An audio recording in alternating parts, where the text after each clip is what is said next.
obrigado. Eu queria, começando a minha palestra, que eu vou apresentar a visão do ponto de vista da saúde pública, e eu queria dizer que esse trabalho que nós fizemos foi um trabalho feito por um grupo, a professora doutora Cristina Guimarães Rodrigues e a equipe do IES, a Francine, a Grace e a Amanda, que não é um trabalho só meu, embora a culpa das deficiências eu assumo. Na apresentação do trabalho, eu vou cobrir primeiro a contextualização, o objetivo do nosso trabalho, o método de projeção que foi usado, apresentar os cenários, os resultados que nós temos, discutir os cenários e apresentar as conclusões e uma agenda preliminar de pesquisa. Em relação à contextualização, nós começamos lembrando que os gastos em saúde com proporção do PIB não só são elevados, como têm crescido ao longo do tempo, né? Não só no Brasil, como em todos os países do mundo. Os Estados Unidos, que anos atrás apresentavam um gasto de saúde que era 14% do PIB, passou para 15%, 16%, e já agora temos um gasto de quase 18%.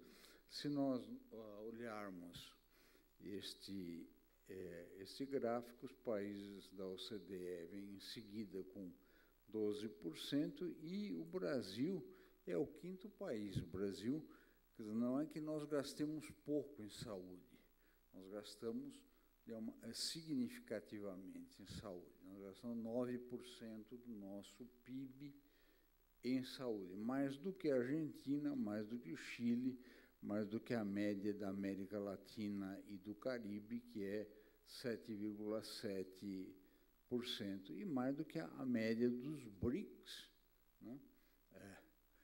Onde está o Brasil, né? E, embora nosso percentual seja de 9%, a média dos BRICS é 5,8%. Então, o primeiro ponto importante é que o Brasil destina uma parcela significativa de recursos para a área de saúde. Não é que nós tenhamos pouco recurso.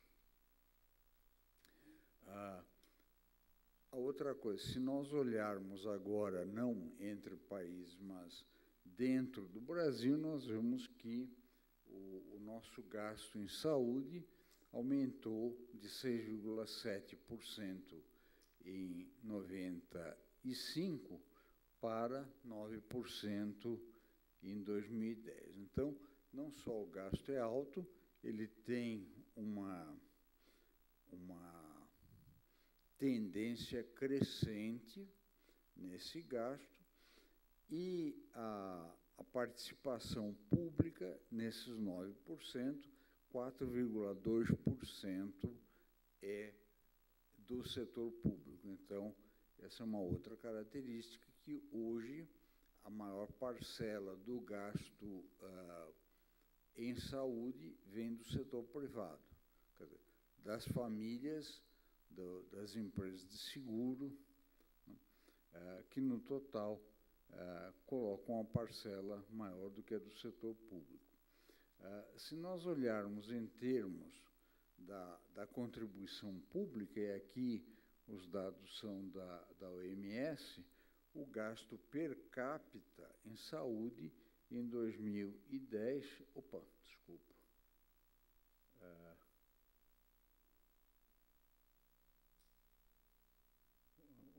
Espera aí. O gasto per capita em saúde em 2010 era da ordem de 1.027 dólares PPC, poder de paridade constante. Esse gasto, em 95, era 417 dólares. Então, o gasto público, embora seja uma proporção menor do que o gasto privado, vem aumentando significativamente, e nós temos a participação pública. É interessante notar que no período 95-2004, a participação pública se manteve mais ou menos constante, oscilando entre 43% e 47%. Depois, de 2004 para 2005, tem uma queda, passa a 40%, e em 2010 estava já de novo em 47%. Então, ela aumentou de 2005 para 2010. Mas o ponto importante que eu quero colocar aqui é que a participação pública no gasto em saúde tem se mantido sempre inferior a 50%.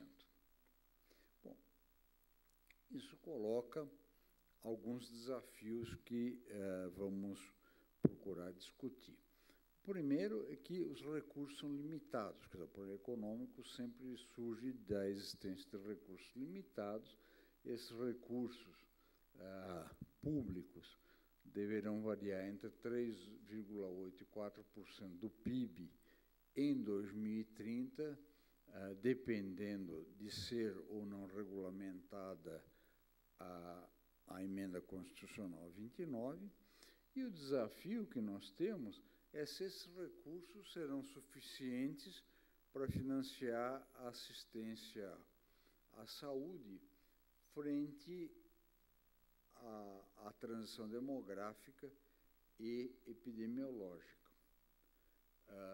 O modelo que nós usamos foi o seguinte: o gasto assistencial pode ser devido a fatores demográficos ou associados à idade, e aí nós temos o tamanho, a estrutura etária da população, o gasto médio do atendimento por grupo etário e a taxa de utilização por grupo etário.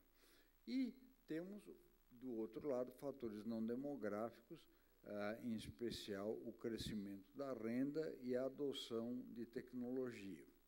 Quer dizer, obviamente, ao longo do tempo, o mundo todo está adotando tecnologia médica mais sofisticada e mais cara, e o envelhecimento da população acaba levando ao uso de mídias tecnológicas de maior custo. E isso tem uma implicação sobre o orçamento. Então, os objetivos do nosso trabalho foram, de um lado, analisar o efeito do envelhecimento populacional sobre gastos com serviços ambulatoriais e hospitalares no SUS, a partir de 3 abordagens. Vamos, primeiro, o efeito isolado do envelhecimento populacional, quer dizer, quanto é que o fato das pessoas estarem ficando mais velhas e aumentando a sua longevidade, quanto se implica em termos de gastos. O segundo é o efeito demográfico, este efeito demográfico, em conjunto com a variação nas taxas de utilização e no gasto médio, que implicações isso tem, e, finalmente, o efeito do crescimento econômico. O método de projeção que nós usamos, em primeiro lugar, nós temos que discutir as bases de dados. Nós usamos as bases de dados disponíveis no sistema do SUS, o SIA, o Sistema de Informações Ambulatoriais, e o SIH, o Sistema de Informações Hospitalares. O Sistema de Informações Hospitalares apresenta uma base de dados que foi mais importante para o nosso trabalho, quer dizer, porque ele permite avaliar o gasto total e a sua desagregação por idade e sexo desde 1995.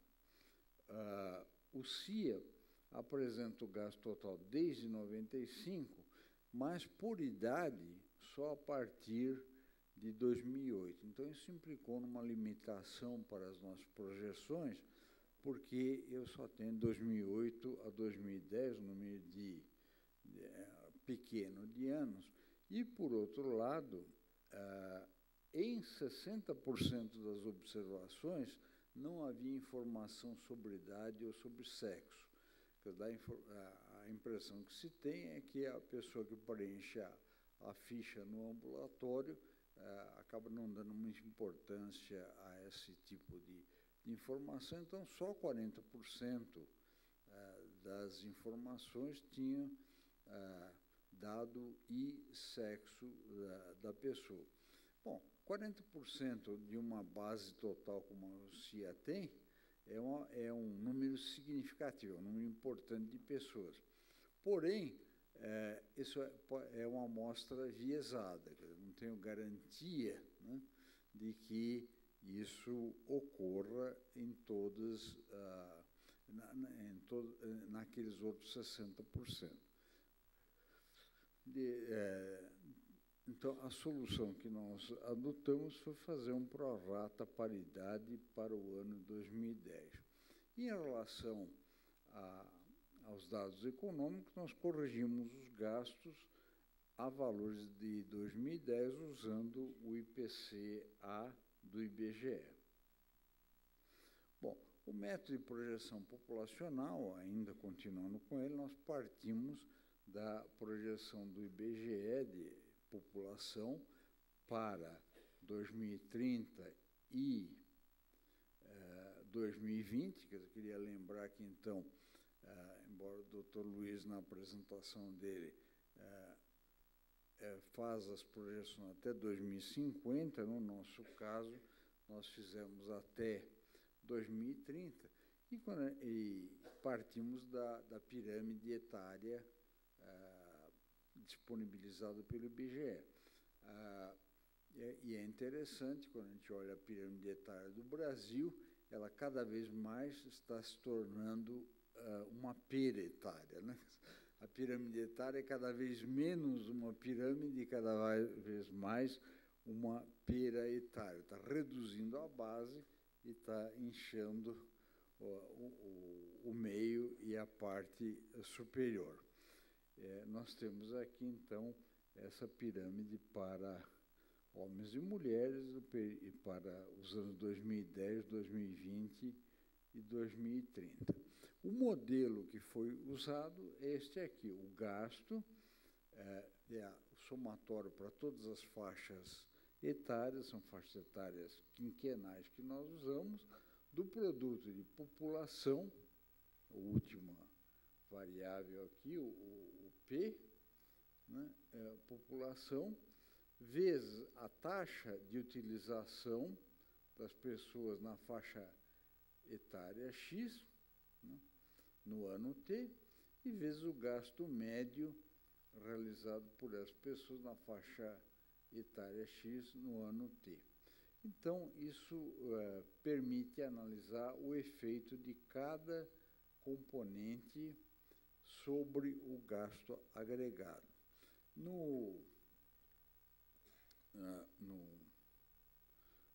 Na presente apresentação, nós começamos, então, apresentando o efeito demográfico puro, no qual fazemos variar o P, fazemos variar a população, e mantemos constante a taxa de utilização e o gasto médio.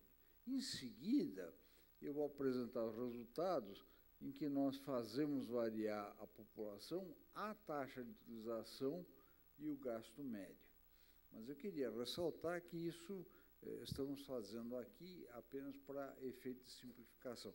No relatório que nós apresentamos e cujo sumário executivo o IES vai disponibilizar no site do IES a partir de amanhã, aí há outros cenários, por exemplo, em que se faz variar a população e a taxa de utilização, ou só a população e gasto médio, mas mantém constante a taxa de utilização, ou, enfim, tem mais 2 cenários, além dos 3 que são apresentados aqui.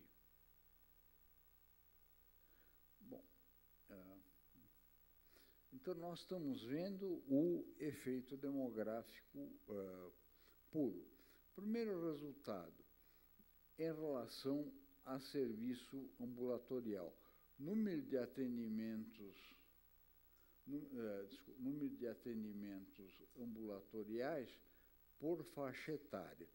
Então, nós temos em azul 2010, em vermelho 2020 e em verde 2030. O que nós observamos é que o número de atendimentos, como se pode ver aqui, o número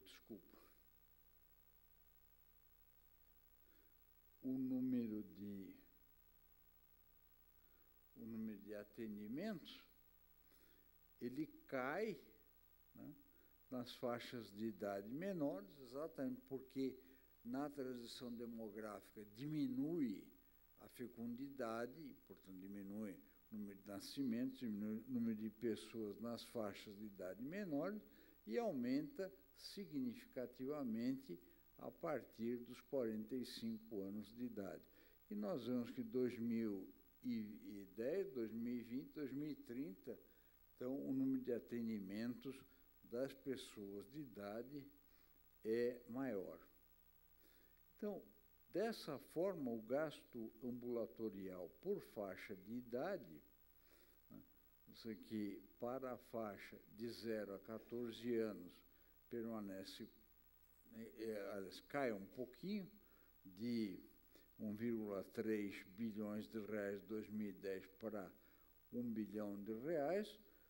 Na faixa de 15 a 59 aumenta de 8,9 para 11,2, mas na faixa de 60 anos e mais aumenta de uma maneira muito mais significativa. Ele praticamente dobra de 4,6 para 9,1 bilhões. Um outro fato que eu quero ressaltar aqui é que nós trabalhamos sempre com 3 faixas de idade, 0 a 14, 15 a 59, 60 e mais. Isso tem uma razão, porque a faixa de idade de 15 a 59 anos é a da população em idade ativa, né? Ao passo que 60 anos e mais e 0 a 14 anos é considerado, por efeitos estatísticos, com a população dependente, né?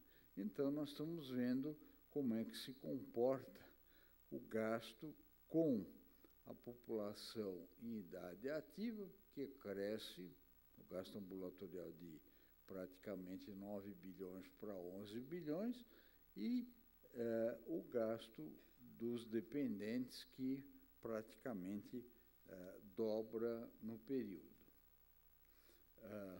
Depois, vendo, assim como vimos em relação ao ambulatorial, vemos agora em relação ao hospitalar. O número de internações por faixa etária, da mesma forma, aumenta significativamente a partir dos 40 a 44 anos de idade